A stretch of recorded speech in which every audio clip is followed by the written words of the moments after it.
Welcome to Her Subconscious Blueprint, your no BS space for subconscious healing, bold breakthroughs, and manifestations. I'm your host, Jen Boyd, hypnotherapist, mindset coach, and your new healing hype girl. So here's what I want to share with you today. Something that has the power to completely shift how you move through life and take your power back. We're talking about the shift from victim mindset to creator mindset. And by creator, I mean manifestation, living your true, authentic self, the person you are meant to be. And babe, trust me when I say this one's a complete game changer. It's one of the most powerful shifts you can do for yourself, your healing, and your future. This will be one of the most transformational things you will ever do. So, if you're going to pick just one episode to listen to, this is the one. I want you to go ahead and grab your favorite cup of tea or your journal if you're the note-taking type, and just sink into wherever you are and take this all in. Let this episode meet you exactly where you are today. There's a framework I want to share with you that helped me understand this in a much deeper way and helped me through my own healing journey in recognizing my patterns and my behaviors. It's called the 4 stages of consciousness. I first learned about this through the work of Reverend Michael Beckwith, and it truly cracked something open for me. I saw where I was, where I wanted to go, and most importantly, that I had the power to move, to choose. And he said these powerful words that stuck with me. He said, "It is done unto you as you believe." Things happen accordingly to the mental patterns that are going on in your mind. And he says, you have the tendencies to experience the transmutation of the thoughts around your worry, around your doubts, around your fears. And here is the powerful thing. Your mind does not know the difference between imagination or real experiences. Think about that for a second. So let me give you an example of this. Fear and faith, they're the exact same thing. You might be thinking, what, how? No, fear and faith are not the same. Fear, you're imagining something that hasn't happened yet. And this is something that you've created or imagined in your head based off of the past, other people's experiences, and maybe even off of the future, right? Well, faith is the exact same thing. You are imagining something that hasn't happened yet. So then wouldn't it make more sense to choose the better thought, the better outcome, and say, what if? What if this does work out for me? What if I do get that job?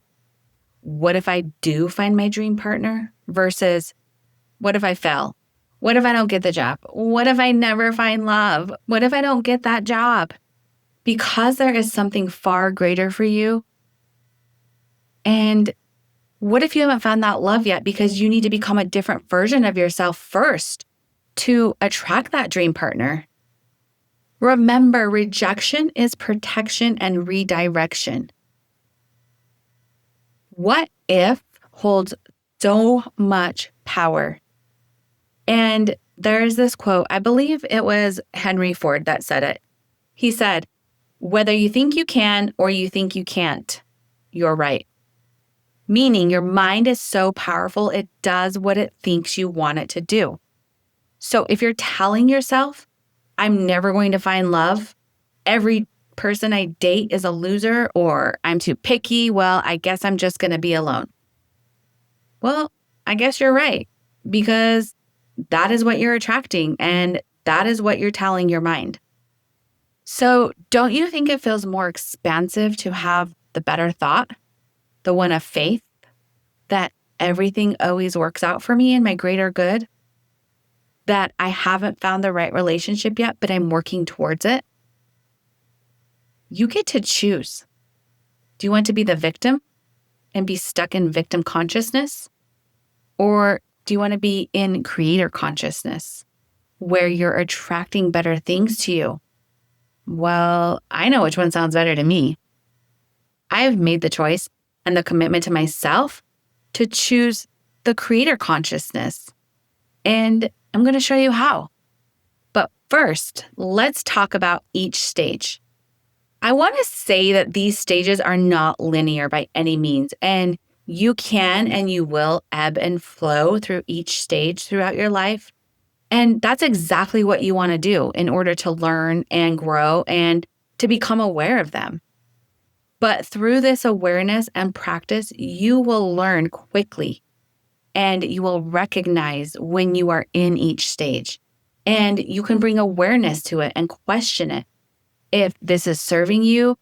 And if it's not, you will use the tools I'm going to teach you and the techniques to quickly get out of the victim mentality and not stay there for years or even some stay there for decades. All right, stage 1, no surprise. This one is called the victim stage. And let me just say, we've all been there. This is the stage where life feels like it's happening to you. You feel stuck. You feel disempowered, maybe even resentful. You might find yourself asking, why does this always happen to me? Or, I guess this is just how it is. This stage is marked by blame, shame, fear, and deep belief that your circumstances are controlling you. And listen, now, if this is where you are, I just want to say there is zero judgment. This is a necessary part of your evaluation. It's the wake-up call. It's the nudge from the universe saying, hey, let's go deeper. This is a stage often where people discover mindset work or healing for the first time. And that is beautiful.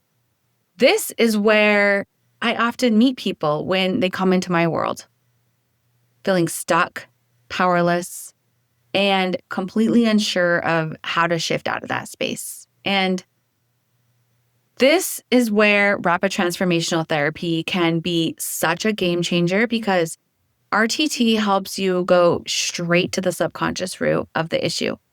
It's not just mindset, it's healing those old programs that are keeping you stuck in victim mode. Like, I'm not enough. I don't deserve better, or this is just who I am. And I'll be real with you. That stage can feel heavy, but it's also where the magic starts. Because once you realize that you can shift even just a little bit, you start to move. Which brings us to stage 2. This is the student stage. This is where you begin to see, maybe even for the first time, that there's another way. You start consuming content. You start reading books, listening to podcasts, maybe diving into coaching or healing programs. You are learning. You're waking up to the idea that your thoughts create your reality and that you shift your identity, your beliefs, and your energy. I love this stage because it's so full of curiosity and hope. You start asking new questions instead of, why does this keep happening to me? You might ask, what am I meant to learn here? Or how can I shift this? Or what beliefs do I need to let go of to attract something different? But there's this thing about the student stage.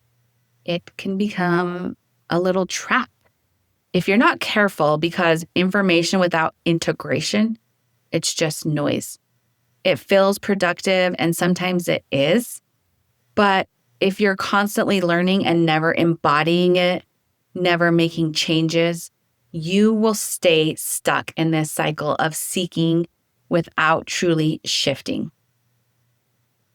This is where the embodiment practice becomes huge.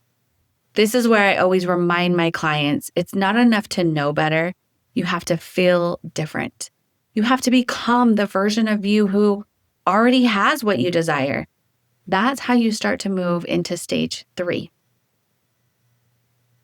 And stage 3 is the seeker stage. Now, you're not just learning, but now you're doing.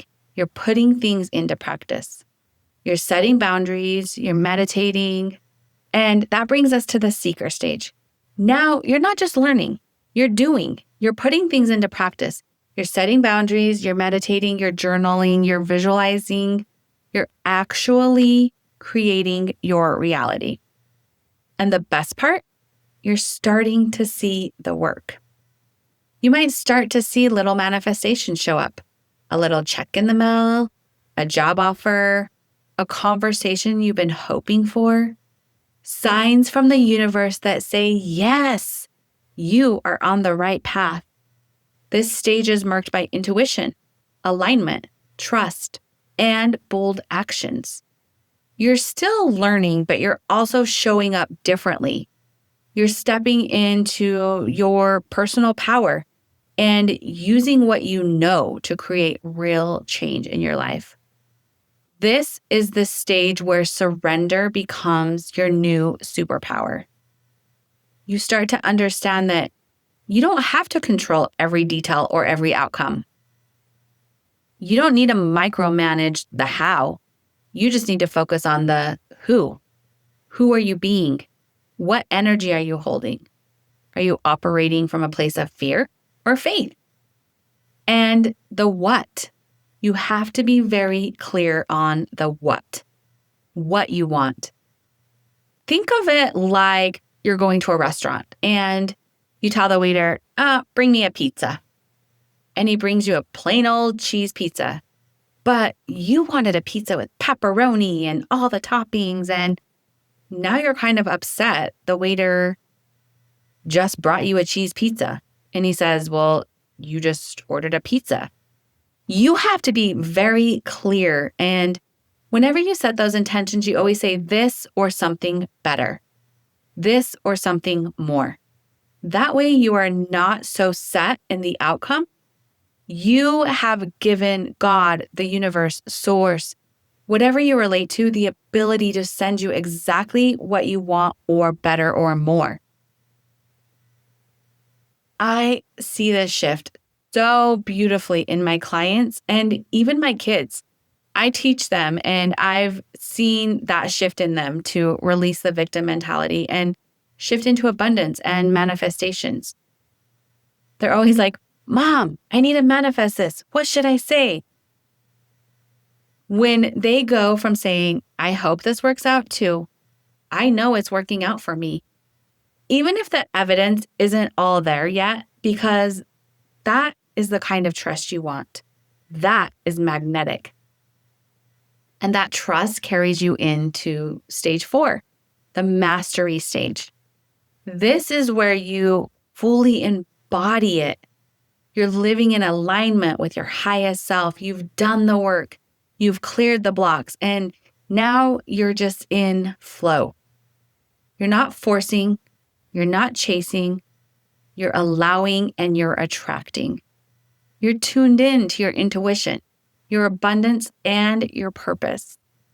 Your thoughts in this stage sound something like, I trust the process, or everything is working out perfectly for me, or I'm in alignment with my soul's purpose. And let me be super clear. This doesn't mean your life is suddenly perfect. Challenges still come, but how you respond is different. You've anchored in now to self-trust, self-worth, and the unshakable knowing that you are always supported. Now, here is something important I want you to hear. Like I said, these stages, they're not linear. You don't just graduate from one and never look back. Life will circle you through them again and again and again. Sometimes you're in mastery in one area, like business, but victim mode in another, like love. And that is completely normal.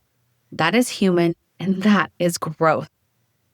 But how it's different and what matters is your awareness. The more conscious you become of where you are, the faster you can quickly move through those sticky, icky parts. You don't stay stuck because now you know how to shift and how to recognize and how to become aware of them. So let me just recap real quickly. Victim mindset versus creator mindset. Victim mindset says, why is this happening to me again? Where creator mindset might ask, what is this here to teach me? Victim mindset says, I don't have a choice. This just happens. Where creator mindset says, I get to choose my response. Victim mindset keeps you stuck. Creator mindset sets you free and releases the control. Okay, let me set the stage. Imagine that your life is a spiral staircase. You're not stuck. Even when you feel like you're circling around and around and around in the same problems, you're actually moving. You're moving upward, forward, inward. You're evolving. And these 4 stages of consciousness are like checkpoints along your journey. They help you see where you are, where you've been, and where you're going. And the coolest part is you're not locked into any one stage forever. You're always evolving, you're always expanding, and you're always able to shift. Here's what I want you to take away. Whatever stage you're in, honor it. You're not behind. You're not broken. You're in process. And process is beautiful. It's what makes us human, and it's what makes your breakthroughs so much sweeter. And if you're in a season where you feel stuck in the victim energy, I see you. I've been there. And I promise you, there is a path out. Whether it's working with a coach or a therapist or exploring RTT or just talking about it with somebody, you don't have to do it alone. So if you're ready to rise, I'm ready to walk with you. You are more powerful than you've even led to believe. Even if you've been stuck in old stories for years, you can rewrite them. I know because I've done it. And if I can do it, you can too. I believe in you. And we always have a choice. We get to choose victim consciousness or creator consciousness. That is all I've got for you today. If this episode spoke to you or resonated with you at all, or if it cracked something open for you to explore more, you can check out my blog post on this topic, and I'll link it in the episode notes. Let's keep the conversation going and the awareness going. And remember, you don't get what you want, you get who you are. You are not a victim of your life. You are the creator of it. You've got this. Much love and gratitude. I will see you next time.